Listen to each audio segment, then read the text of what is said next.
नमस्कार जय जगन्नाथ आम चैनल को आपण मानकु बहुत बहुत स्वागत। सांग माने कौन आपणक घरे धनजनित समस्या लगी रहुछि, आर्थिक समस्या लगी रहुछि, आपण ऋण करजर भारे बुड़ी जाइछंती कि चाकरी जीवन रे आपणकु अनेक गुड़िए समस्यार सामना करबाकू पड़ुछि कि तो एपरी अनेक गुड़िए समस्यार समाधान पाई त्रिवेणी अमावास्या दिन आपण घरर एही जगारे रखी दियंतु 3टी लवंग।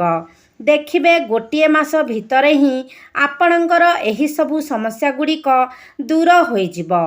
तो सांग माने 29 जानुआरी 2025 बुधवार दिन हेउछि त्रिवेणी अमावास्या, जहाँकि वर्षर प्रथम अमावास्या। तो आपण माने एही दिन करि दियंतु एही 3टी लवंगर प्राचीन कालर सेही महा उपाय।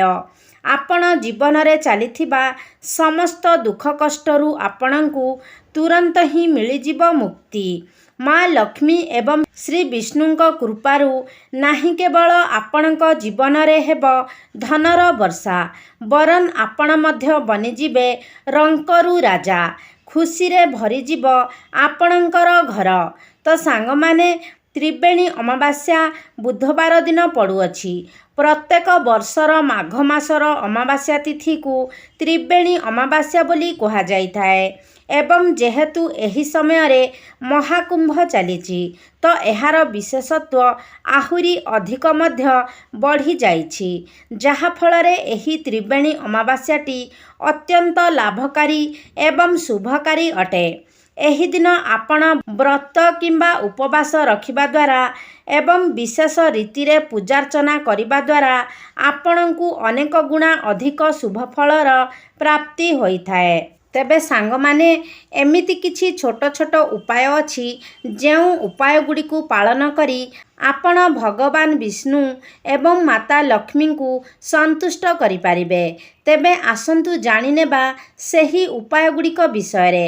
मात्र वीडियो रे आगकू बढ़िबा पूर्वरु वीडियोटी को लाइक करी चैनलटी को सब्सक्राइब करि दियंतु एवं कमेंट बॉक्स रे श्रद्धा और भक्तिर सह जय माँ लक्ष्मी जय श्री विष्णु निश्चय लिखंतु। तेबे सांग माने आज मु आपणकू लवंग सह जड़ित एक महा उपाय विषय रे कहिबाकू जाउछि। जदि आपण एही उपायटी को करिनियंती तेबे मान्यता अछि जे जेउ व्यक्ति एही उपायटी को करिनियंती तांकर धन धान्य सुख समृद्धि रे वृद्धि होइथाए, तांकु समाज रे जश एवं मान सम्मान मध्य प्राप्ति होइथाए।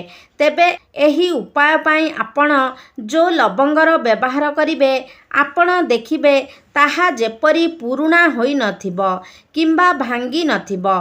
आपण बाछि बाछि बड़ बड़ एवं सुंदर सुंदर लवंगर प्रयोग करिबा उचित। तेबे सांग माने त्रिवेणी अमावास्या दिन जेतेबेले आपण माँ लक्ष्मी एवं भगवान विष्णुंकर आरती करुछंती सेतेबेले आपण कर्पूर ढाली आरती करंतु एवं निजर संपूर्ण गृह रे एही आरती को बुलाई आनंतु एवं जेतेबेले आपण कर्पूर जाळुछंती सेही कर्पूर रे 2टी लवंग पकाई दियंतु।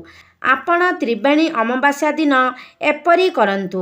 ज्योतिष शास्त्र अनुसार एपरी करिबा द्वारा आपणक जीवनर अनेक समस्यार समाधान होई जाइथाए, आपणकर गृह रे धन धान्यर वृद्धि होइथाए एवं रोग गुड़िकर मध्य नाश होई जाइथाए। आपण एही उपायटी को सकाळ समय रे करि पारिबे एवं संध्या समय रे मध्य करि पारिबे। अनेक समय रे आपणक जीवन रे किछि एपरी समस्या आसी थाए जहाकू आपण काहा आगरे कही मध्य पारि न थांती। सेही समस्या आपणकू भितरु भितरु मारी देई थाए एवं आपणकू कौनसी कार्य रे सफलता मध्य प्राप्त होई न थाए। तेबे एही उपायटी को करिबा द्वारा आपणकर एही सबु समस्यार समाधान होई जिवो। ମାତ୍ର ଏହି ପ୍ରୟୋଗଟିକୁ ଆପଣଙ୍କୁ ଲଗାତାର 3 ଦିନ ପର୍ଯ୍ୟନ୍ତ କରିବାକୁ ହେବ। ତେବେ ସେଥିପାଇଁ ଆପଣଙ୍କୁ ପାନପତ୍ରର ଆବଶ୍ୟକତା ଅଛି। ଆପଣ ଏକ ଭଲ ପାନପତ୍ର ନିଅନ୍ତୁ, ତାକୁ ଭଲ ଭାବରେ ଧୋଇ ସଫା କରିଦିଅନ୍ତୁ ଏବଂ ତା ଉପରେ 2ଟି ଲବଙ୍ଗ ରଖନ୍ତୁ। ତାପରେ 2 ହାତରେ ଏହି ପାନପତ୍ରକୁ ନେଇ ଆପଣ ମାଙ୍କର ଚରଣ ପାଖରେ ରଖିଦିଅନ୍ତୁ। ଏହି ପ୍ରୟୋଗକୁ ଆପଣ ନିଜ ଗୃହରେ କରିପାରିବେ।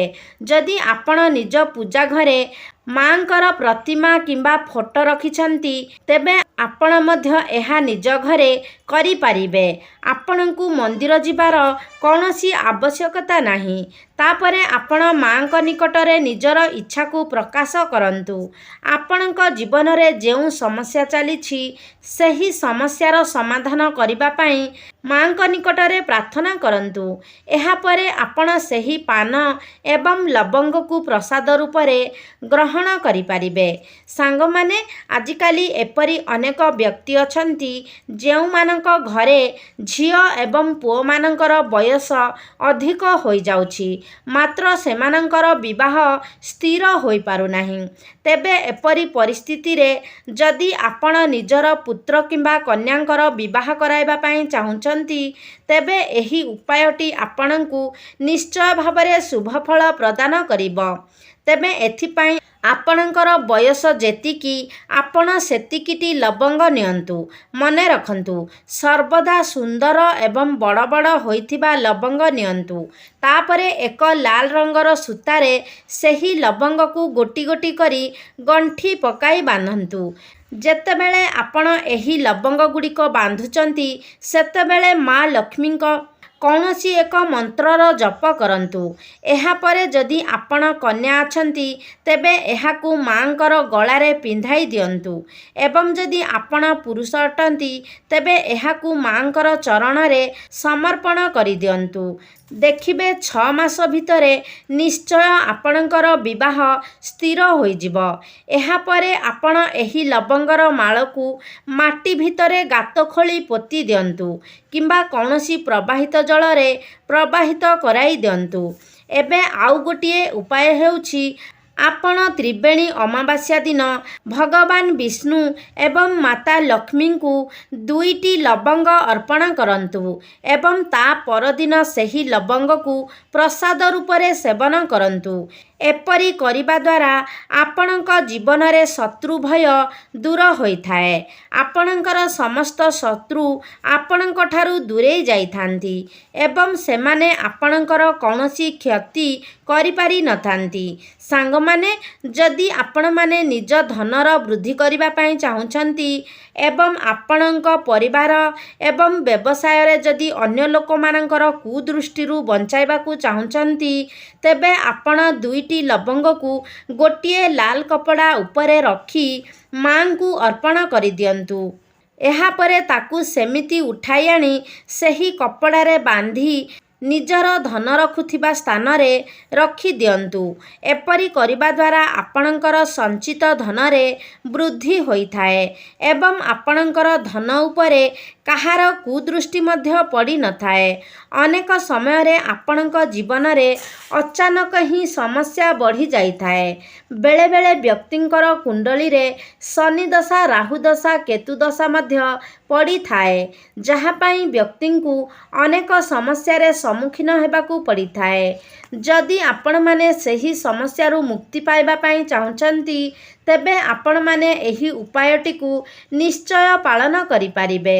ତେବେ ସାଙ୍ଗମାନେ, ଆପଣ ଏହି ତ୍ରିବେଣୀ ଅମାବାସ୍ୟାରେ 2ଟି ଲବଙ୍ଗ ନେଇ ଶିବ ମନ୍ଦିରକୁ ଯାଆନ୍ତୁ ଏବଂ ଏହି 2ଟି ଲବଙ୍ଗକୁ ଶିବଲିଙ୍ଗରେ ଅର୍ପଣ କରିଦିଅନ୍ତୁ।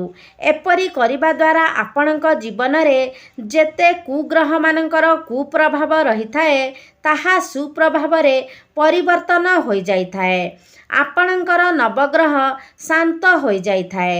ଏବେ ମୁଁ ଆପଣମାନଙ୍କୁ ଏକ ବିଶେଷ ଉପାୟ ବିଷୟରେ କହିବାକୁ ଯାଉଛି, ଯେଉଁ ଉପାୟଟିକୁ ପାଳନ କରିବା ଦ୍ୱାରା ଆପଣ ନିଜର ସମସ୍ତ ଶତ୍ରୁମାନଙ୍କୁ ହରାଇ ପାରିବେ। ଆପଣମାନେ ଜାଣନ୍ତି ଯେ ଯଦି ଆପଣଙ୍କୁ ମା ଲକ୍ଷ୍ମୀଙ୍କର ଆଶୀର୍ବାଦ ପ୍ରାପ୍ତ ହୋଇଯାଏ, ତେବେ ଆପଣଙ୍କର କେହି ବି କୌଣସି କ୍ଷତି କରିପାରିବେ ନାହିଁ। ତେବେ ଆପଣଙ୍କୁ ତ୍ରିବେଣୀ ଅମାବାସ୍ୟା ଦିନ ଏହି ଉପାୟଟିକୁ ପାଳନ କରିବାର ହେବ, ଯାହାଦ୍ୱାରା ଆପଣଙ୍କୁ ଏହାର ଶୁଭଫଳ 100 ଗୁଣା ଅଧିକ ପ୍ରାପ୍ତ ହୋଇପାରିବ।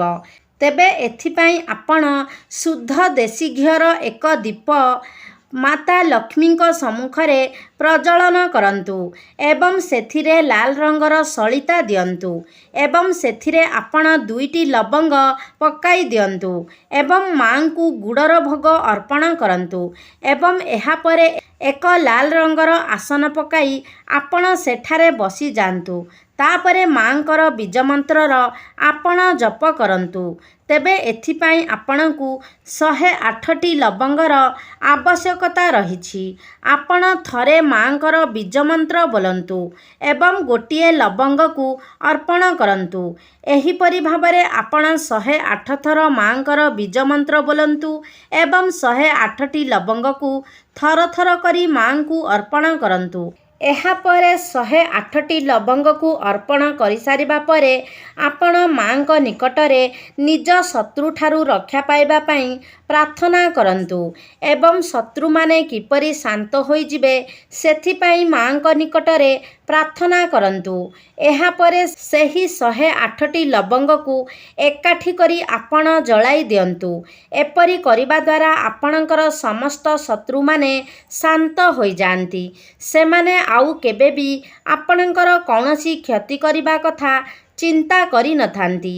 ଏବେ ମୁଁ ଗୋଟେ ଉପାୟ କହିବାକୁ ଯାଉଛି, ଯାହା ଆପଣଙ୍କର ମନସ୍କାମନା ପୂର୍ତ୍ତି ପାଇଁ ଅଟେ। ଯଦି ଆପଣଙ୍କର ଏପରି କିଛି ମନସ୍କାମନା ରହିଛି ଯାହା ଦୀର୍ଘ ସମୟ ଧରି ପୂର୍ଣ୍ଣ ହୋଇପାରୁନାହିଁ, ତେବେ ଏହି ମନସ୍କାମନାକୁ ପୂର୍ଣ୍ଣ କରିବା ପାଇଁ ଆପଣ ଏକ ପାନପତ୍ର ନିଅନ୍ତୁ। ତାର ଓଲଟା ଭାଗରେ ଆପଣ 2ଟି ଲବଙ୍ଗ ରଖିଦିଅନ୍ତୁ ଏବଂ ତାକୁ ନେଇ ଆପଣ ପ୍ରବାହିତ ଜଳରେ ପ୍ରବାହିତ କରିଦିଅନ୍ତୁ। ଯଦି ଆପଣଙ୍କ ଗୃହ ପାଖରେ କୌଣସି ପ୍ରବାହିତ ଜଳ ନାହିଁ, ତେବେ ଆପଣ ଏହାକୁ ନେଇ ଓସ୍ତ ଗଛ ମୂଳରେ ମଧ୍ୟ ରଖିପାରିବେ। ଏପରି କରିବା ଦ୍ୱାରା ଆପଣଙ୍କର ସମସ୍ତ ମନସ୍କାମନା ପୂର୍ଣ୍ଣ ହୋଇଥାଏ।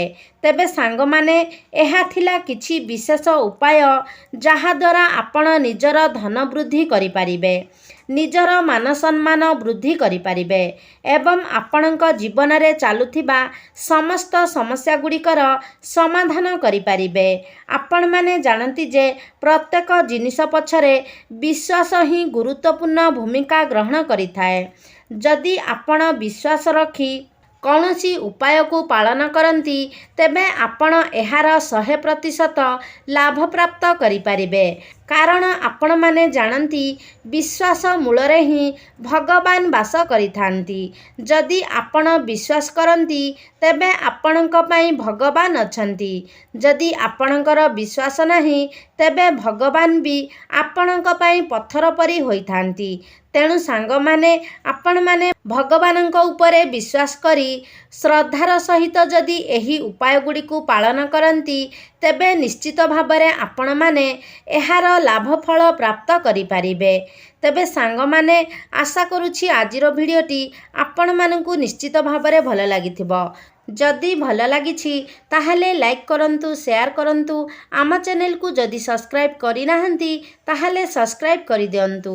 ସର୍ବେ ଭବନ୍ତୁ ସୁଖିନଃ। ଧନ୍ୟବାଦ।